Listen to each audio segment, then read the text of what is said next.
क्या आपने कभी सोचा है, शरीर को आप मैं कहते हैं, उसके अंदर कोई और भी है। जब शरीर नष्ट हो जाता है तब भी कुछ बचता है। वो क्या है? जिसे न काटा जा सकता है, न जलाया जा सकता है, न बहाया जा सकता है। हाँ, वही है आत्मा। भारतीय शास्त्र क्या कहते हैं? भगवद गीता में श्री कृष्ण कहते हैं, न जायते म्रियते वा कदाचित। आत्मा न कभी जन्म लेती है, न मरती है। वेदों में कहा गया है, आत्मा अजन्मा, अविनाशी और अनादि है।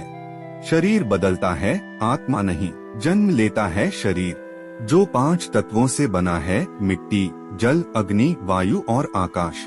मृत्यु के बाद शरीर इन्हीं में विलीन हो जाता है, लेकिन आत्मा वो आगे बढ़ती है, नए शरीर की ओर, नए जीवन की ओर। विज्ञान आत्मा को कैसे देखता है?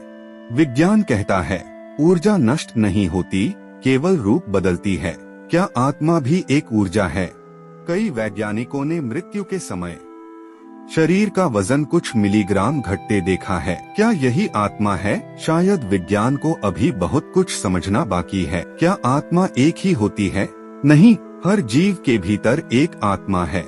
परमात्मा एक है, जैसे एक सूर्य की हजारों किरणें। हम सब उसी परम स्रोत के अंश हैं। आत्मा अच्छी या बुरी कैसे होती है?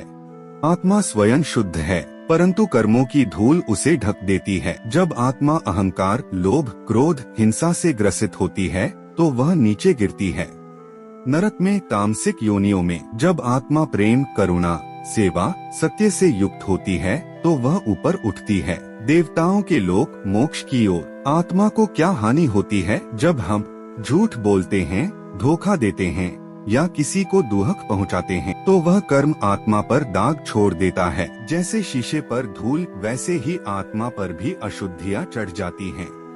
अच्छी आत्मा को क्या लाभ होता है? जब आत्मा सत्य बोले, दूसरों की सेवा करे, ध्यान और साधना करे तो वह प्रकाशमय हो जाती है। ऐसी आत्माएं देवता बनती हैं, मार्गदर्शक बनती हैं या पुनः जन्म नहीं लेती।